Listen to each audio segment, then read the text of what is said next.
आज हम डॉक्टर बाबा साहेब अम्बेडकर के शुरुआती अकादमिक जीवन के एक महत्वपूर्ण पड़ाव पर थोड़ी गहराई से बात करेंगे। हमारे पास जो जानकारी है वो है 1916 के एक निबंध के बारे में। शीर्षक था castes in India, their mechanism, genesis and development. और ये निबंध उन्होंने अमेरिका की जानी मानी कोलंबिया यूनिवर्सिटी में एक सेमिनार में प्रस्तुत किया था। अब देखिए, एक बात साफ कर दें कि हमारे पास पूरा निबंध नहीं है। जो स्रोत हैं हमारे पास वो सिर्फ इसका टाइटल, लेखक का नाम, साल और जगह बताते हैं। तो आज हम ये समझने की कोशिश करेंगे कि सिर्फ इन्हीं कुछ बातों से, मतलब शीर्षक, साल और जगह से, डॉक्टर अंबेडकर के शुरुआती विचारों के बारे में, उनके सोचने के तरीके के बारे में और शायद उनके बौद्धिक साहस के बारे में क्या पता चलता है। चलिए देखते हैं इसमें क्या है। 1916 की बात है। उस जमाने में, और वो भी कोलंबिया यूनिवर्सिटी जैसे बड़े अंतर्राष्ट्रीय मंच पर, एक युवा भारतीय स्कॉलर जाति जैसे मुश्किल, संवेदनशील और भारत के लिए इतने गहरे मायने रखने वाले विषय पर एक अकादमिक पेपर प्रस्तुत कर रहा है। ये अपने आप में मतलब असाधारण बात है। सोचिए, उस समय उनकी उम्र, वो डॉक्टरेट की पढ़ाई ही कर रहे थे शायद। इतनी कम उम्र में इस विषय पर इतना व्यवस्थित विश्लेषण देना, ये उनके गहरे अध्ययन को तो दिखाता ही है, साथ ही उनकी जो बौद्धिक समझ थी और शायद उस व्यवस्था को चुनौती देने का जो एक शुरुआती इरादा था, उसको भी दिखाता है। बिल्कुल, सिर्फ संदर्भ ही नहीं, जैसा आपने कहा, ये वाकई एक हिम्मत वाला कदम था। और अगर हम शीर्षक पर गौर करें तो वो भी कुछ कम नहीं है। Caste in India, the mechanism, genesis and development, यानी भारत में जातियां, उनकी कार्यप्रणाली, उत्पत्ति और विकास। ये तीन शब्द, कार्यप्रणाली, उत्पत्ति, विकास, ये अपने आप में बहुत कुछ कह जाते हैं, है ना। पहले शब्द को ही लेते हैं, मैकेनिज्म, मतलब कार्यप्रणाली। ये शब्द हमें क्या सोचने पर मजबूर करता है? क्या इसका मतलब ये है कि डॉक्टर अंबेडकर जाति को सिर्फ एक सामाजिक रीति या बुराई की तरह नहीं देख रहे थे, बल्कि एक एक्टिव, चलती फिरती व्यवस्था मान रहे थे? एक ऐसा ढांचा जिसके अपने नियम है, अपना तर्क है, जो खुद को बनाए रखता है। हाँ, ये बहुत दिलचस्प पॉइंट है। और मैं इसमें ये भी जोड़ना चाहूँगी कि मैकेनिज्म शब्द का इस्तेमाल शायद इस बात पर जोर देता है कि जाति कोई रुकी हुई चीज़ नहीं है। ये एक सक्रिय प्रक्रिया है, सिर्फ एक सामाजिक बंटवारा नहीं, बल्कि एक ऐसी मशीनरी है जो समाज में ताकत, संसाधन, मौके, इन सब के बंटवारे को कंट्रोल करती है और असमानता को लगातार बनाती रहती है। 1916 में ऐसी सोच रखना, जब शायद ज्यादातर बातें जाति की बुराइयों या उसके धार्मिक आधारों तक ही सीमित रही हों, ये दिखाता है कि वो इसकी जो स्ट्रक्चरल जड़ें हैं, उनको समझने की कोशिश कर रहे थे। ये सिर्फ नैतिक तौर पर बुरा कहने से आगे एक विश्लेषणात्मक कदम था। हाँ, ये कार्यप्रणाली शब्द सोचने पे मजबूर करता है कि डॉक्टर अंबेडकर शायद उन सामाजिक या आर्थिक या शायद धार्मिक प्रक्रियाओं की तरफ इशारा कर रहे थे, जिनके जरिए जाति व्यवस्था पीढ़ी दर पीढ़ी चलती रहती है। जैसे आपने कहा, शादी के नियम हों या फिर पेशों के बंधन या सामाजिक बहिष्कार के तरीके, क्या ये सब उस मैकेनिज्म का हिस्सा थे जिसे वो समझने की कोशिश कर रहे थे? जाहिर है, हम सिर्फ अंदाजा लगा रहे हैं, पर यह शब्द इस तरफ सोचने पर मजबूर तो करता है। बिल्कुल। और फिर दूसरा शब्द है जेनेसिस, यानी उत्पत्ति। ये शब्द हमें सीधे इतिहास की तरफ ले जाता है। डॉक्टर अंबेडकर सिर्फ ये नहीं पूछ रहे थे कि जाति व्यवस्था क्या है या कैसे काम करती है, बल्कि ये भी कि ये शुरू कैसे हुई, इसकी जड़ें कहाँ हैं। क्या इसकी शुरुआत किसी खास ऐतिहासिक घटना में हुई, या ये धीरे धीरे बनी? क्या वो इसके धार्मिक ग्रंथों में दिए गए आधारों को देख रहे थे, या फिर सामाजिक आर्थिक हालात में इसकी जड़ें ढूंढ रहे थे? हाँ, उत्पत्ति की तलाश, मतलब समस्या की जड़ तक जाने की कोशिश। ये सिर्फ लक्षणों का इलाज नहीं, बल्कि बीमारी के कारण को समझने जैसा है। ये दिखाता है कि वो एक फंडामेंटल रिसर्च कर रहे थे, सिर्फ ऊपर ऊपर से वर्णन नहीं। सही कहा। जेनेसिस पर ध्यान देना ये भी बताता है कि वो शायद उन अलग अलग थ्योरीज को भी देख रहे थे जो जाति की उत्पत्ति के बारे में उस समय चल रही होंगी, चाहे वो नस्ल वाले सिद्धांत हों या पेशे वाले या धार्मिक। इस शब्द का इस्तेमाल उनकी ऐतिहासिक और समाजशास्त्रीय जिज्ञासा को दिखाता है। वो मानकर नहीं चल रहे थे, बल्कि खोज रहे थे। और तीसरा अहम शब्द है डेवलपमेंट, विकास। ये शब्द बताता है कि जाति व्यवस्था कोई रुकी हुई चीज नहीं है, बल्कि समय के साथ बदली है, विकसित हुई है। ये कैसे फैली, इसने अलग-अलग इलाकों में अलग-अलग समय पर क्या रूप लिए? क्या इसमें अंदरूनी बदलाव आए? डेवलपमेंट शब्द का इस्तेमाल इस बात का इशारा है कि डॉक्टर अंबेडकर जाति को एक डायनामिक प्रोसेस के तौर पर देख रहे थे। वो शायद ये समझने की कोशिश कर रहे थे कि अलग-अलग ऐतिहासिक दौर में, जैसे बौद्ध काल में या मध्य युग में या फिर ब्रिटिश राज के दौरान, जाति व्यवस्था ने कैसे खुद को ढाला, कैसे अपना रूप बदला और शायद कैसे और ज्यादा जटिल या सख्त होती गई। ये एक हिस्टोरिकल नजरिए से देखना है जो ये समझने के लिए जरूरी है कि कोई सामाजिक संस्था इतने लंबे समय तक कैसे बनी रहती है और बदलती रहती है।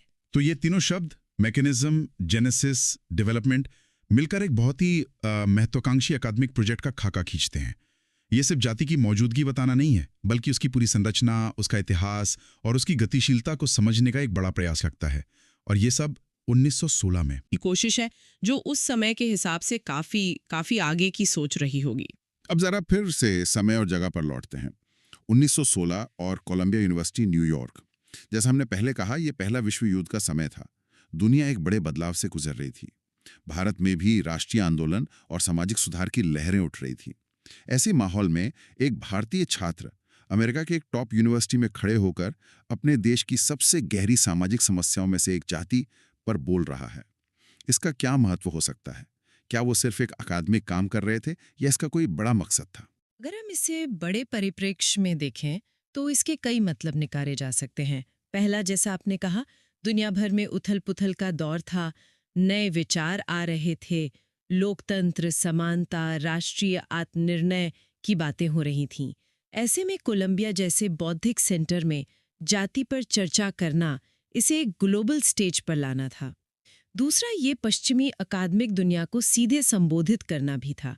उस समय पश्चिम में भारत को अक्सर एक पिछड़ी, रहस्यमयी, ओरिएंटल सभ्यता के रूप में देखा जाता था, है ना, जहाँ जाति जैसी अजीब प्रथाएं थीं।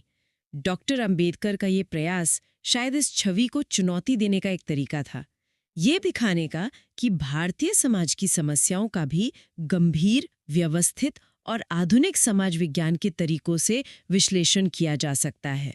वो शायद कह रहे थे, ये कोई रहस्यमयी चीज नहीं, ये एक सामाजिक मैकेनिज्म है जिसे समझा जा सकता है। ये भी सोचने लायक बात है कि क्या वो पश्चिमी समाज विज्ञान के जो सिद्धांत थे, जो तरीके थे, उनका इस्तेमाल करके भारतीय समाज की जो उलझनें हैं उनको समझने और समझाने की कोशिश कर रहे थे। कोलंबिया यूनिवर्सिटी उस समय सोशियोलॉजी और एंथ्रोपोलॉजी के लिए एक अहम सेंटर था। क्या वो वहां सीखे गए ज्ञान को अपनी जड़ों की समस्या पर लागू कर रहे थे? ये बिल्कुल मुमकिन है। कोलंबिया में फ्रांस बोअस जैसे एंथ्रोपोलॉजिस्ट थे जो कल्चरल रिलेटिविज्म और नस्लवाद विरोधी विचारों के लिए जाने जाते थे। हालांकि हम ये नहीं कह सकते कि उनका सीधा असर था, लेकिन वो माहौल निश्चित रूप से क्रिटिकल थिंकिंग और पुरानी मान्यताओं पर सवाल उठाने को बढ़ावा देता होगा।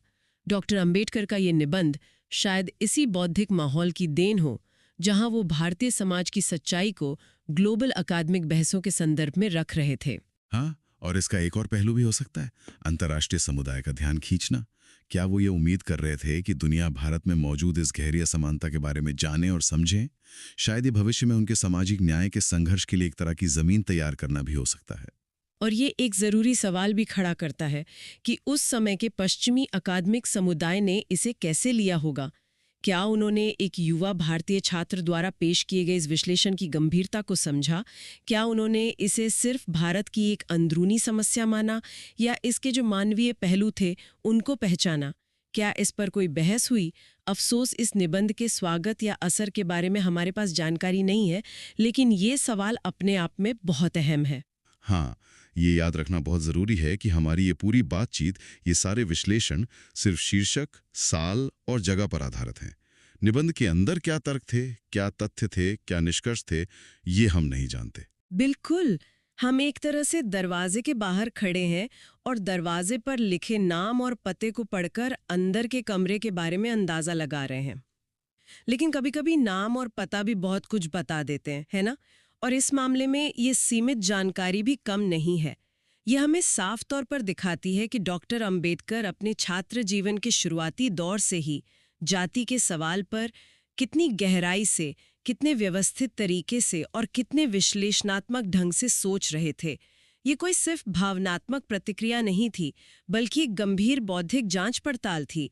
ये उनके भविष्य के बड़े लेखन और सामाजिक राजनीतिक कामों की मजबूत नींव रख रहा था। तो संक्षेप में अगर कहें, डॉक्टर बाबा साहेब अम्बेडकर का 1916 में कोलंबिया यूनिवर्सिटी में प्रस्तुत निबंध castes in India, their mechanism, genesis and development, अपने शीर्षक और संदर्भ से ही उनके शुरुआती लेकिन बहुत ही परिपक्व अकादमिक नजरिए को दिखाता है।